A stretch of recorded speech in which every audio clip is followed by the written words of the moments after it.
Hello again, Struckweb. Today I'm bringing you another build video for Warhammer Chaosbane, and this one is for the new character Keela Gunnarsdottir.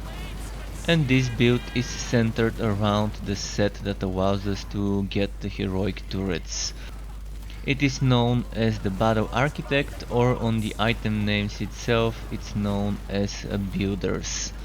So with those turrets and with heavy pounding and with the two god skills that give damage reduction and the charges skill for a bit of mobility and an optional extra either damage skill or energy gaining skill, anything of your choice for the last slot, you can get a very nice synergy there. It's probably not gonna be clearing as fast as the melee anvil striker build, but definitely a nice alternative. There is a little bit of flexibility apart from the energy gaining skill, which can be replaced for a non-energy gaining skill of your choice or another energy gaining skill.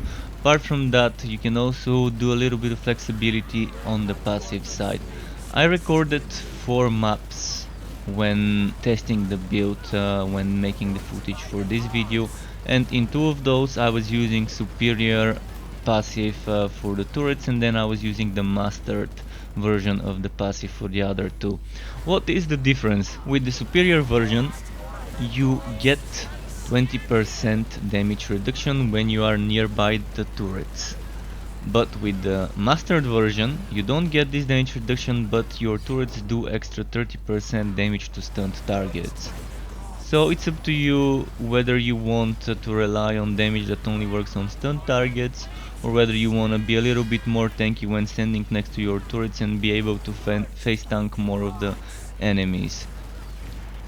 So the build is interesting, fun, and it probably would suit a lot of the people out there that enjoy playing a little bit semi-AFK build. It's not your complete AFK brain dead summoner build, and it would require your attention to keep spamming cooldown skills, to keep the duty chain reaction and the legendary buffs and other things up.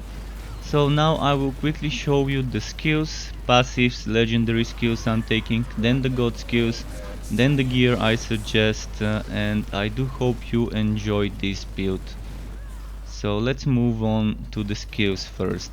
So the skills that I've decided to use for this build can be kind of flexible in few places, which I'm going to mention in a moment.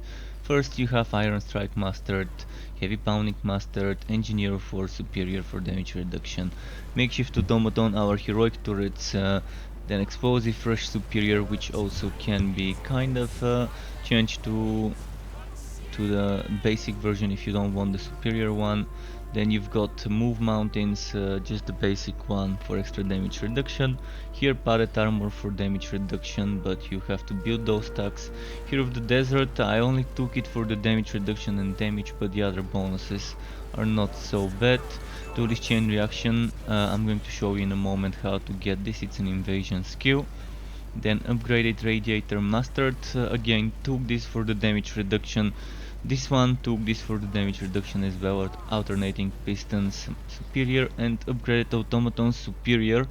If you want damage reduction, if you don't need the damage reduction and you want some more damage on stunned enemies from the turrets, you can take the the mastered version.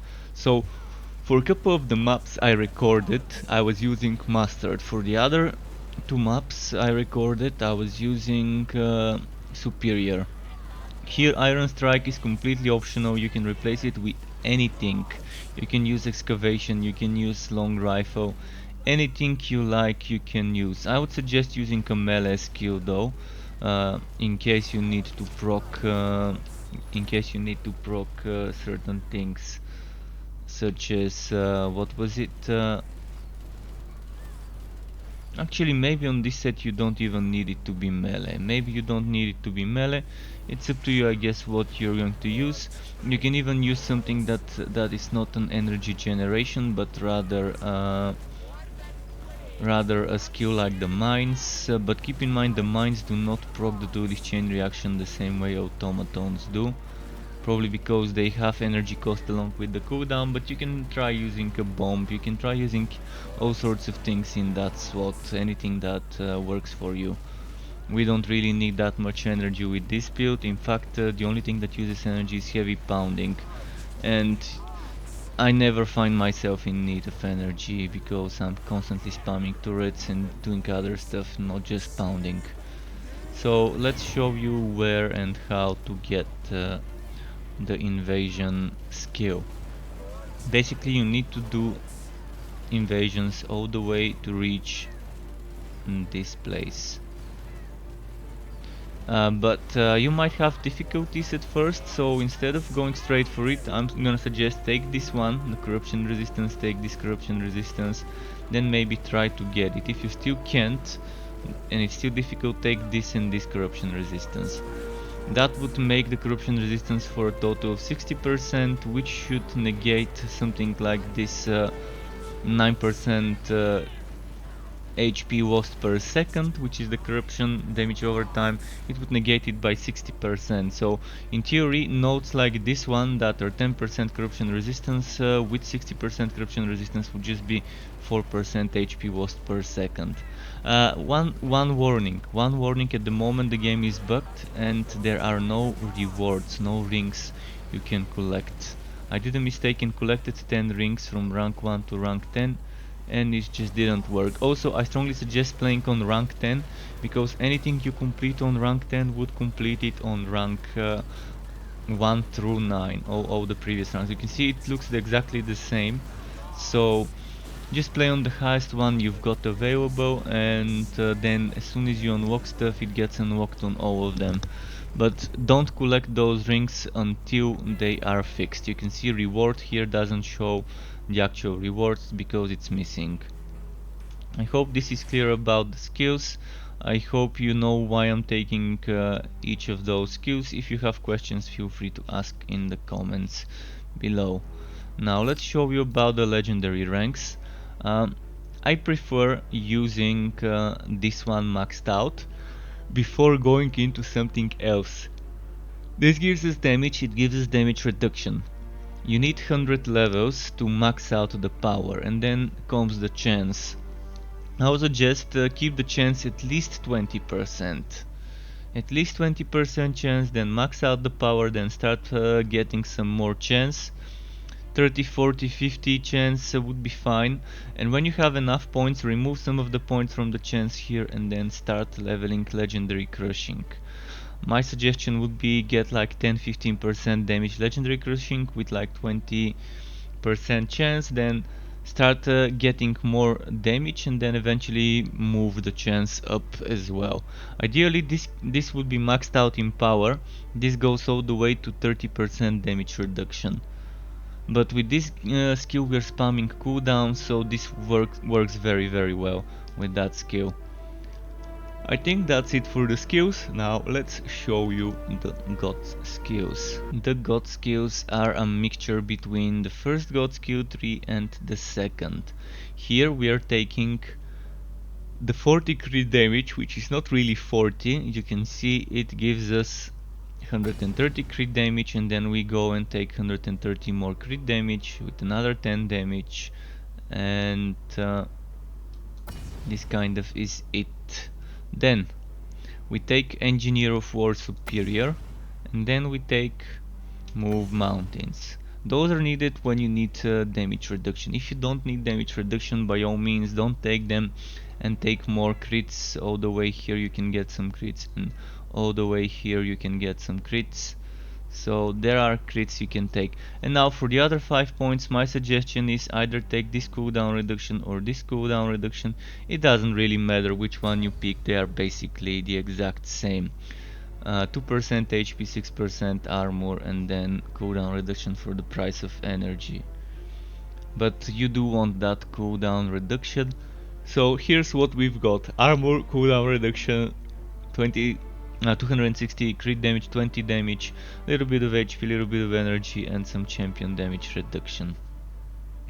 So I hope this is clear regarding the god skills and which ones and why we're taking.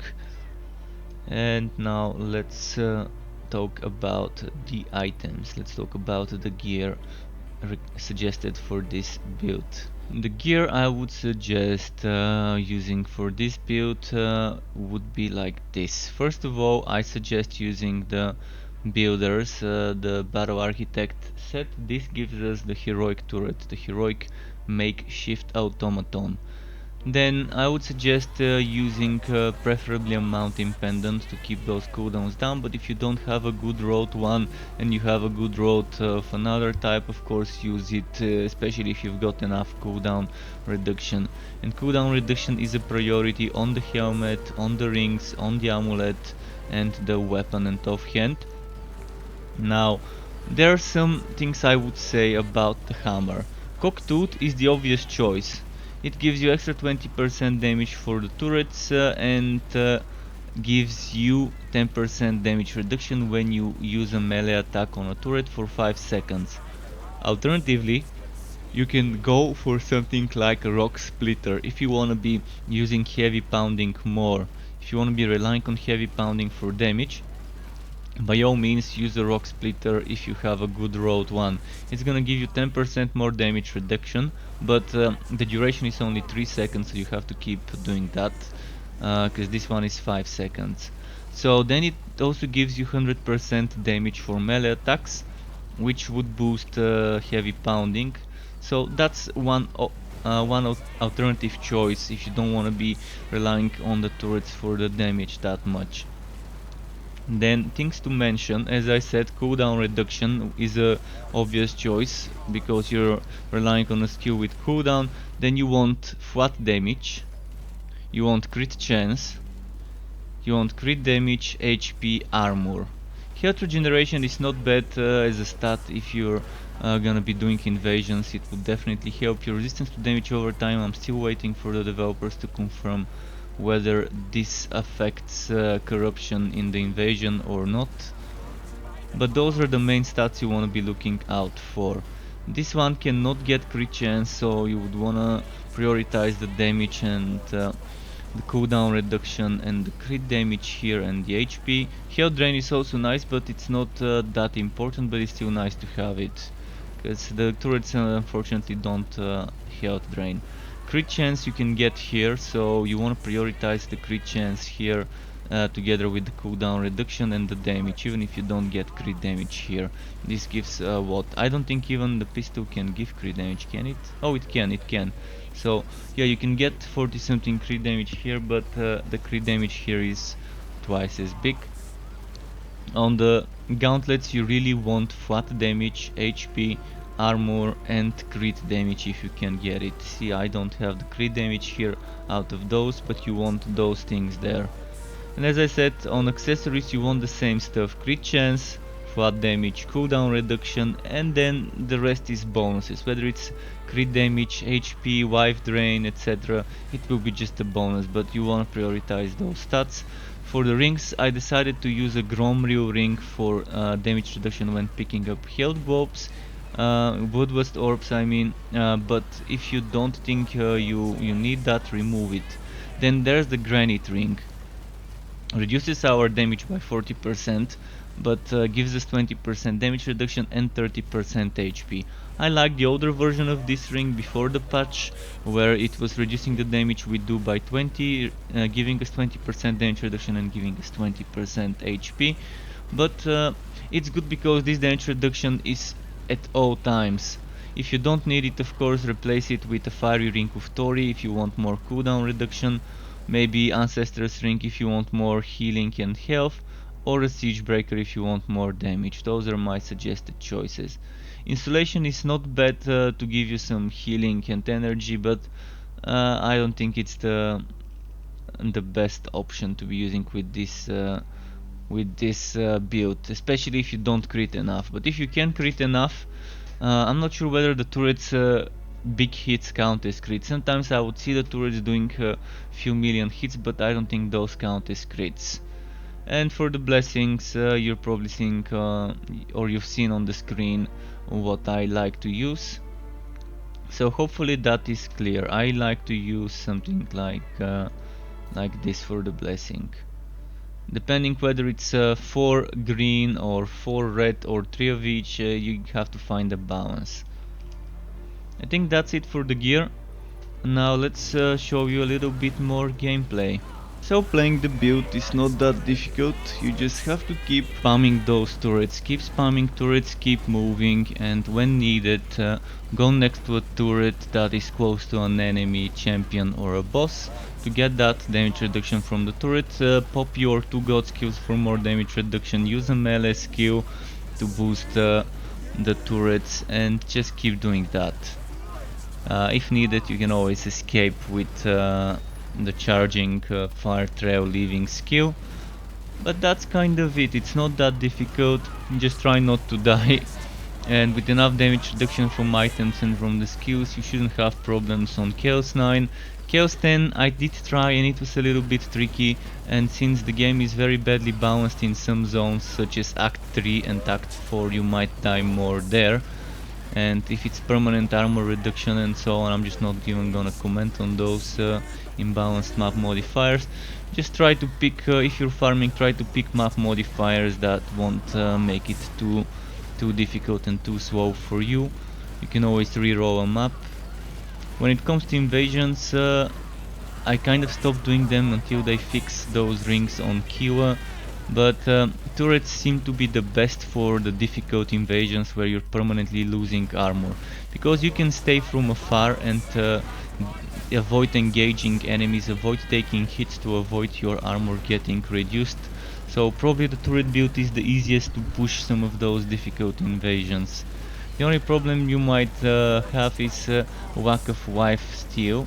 But you might wanna implement like a mortar together with the turrets if you wanna be doing invasions and wife stealing from afar, or maybe some rockets to be able to wife steal with those. But you can see it's not that bad damage wise, clearing speed is not that bad, it's nice on Chaos 9 with mediocre gear, some greens, some reds, red pistol for example, and just using a cool roller because Forge Blood is broken. When they fix Forge Blood, it would be amazing. So if you need help, hints, tips how to play this build or any of my other builds or any build in general on any character, feel free to hop over to my Twitch or YouTube channel. You can live chat with me, you can leave me a comment and I can reply to that comment when I'm available. You can also find me on my Discord server, link in the description for that, and you can always chat with me over there if you need some help with anything. If you enjoyed this video, you could subscribe to my channel to get notified for more content updates for games like Chaosbane, Torchlight 3, Wolves and Words of Mayhem, or other similar isometric looters, or as well sometimes for Borderlands 3 content. Thanks for watching the video, folks. Keep it cool. Until next time, and goodbye.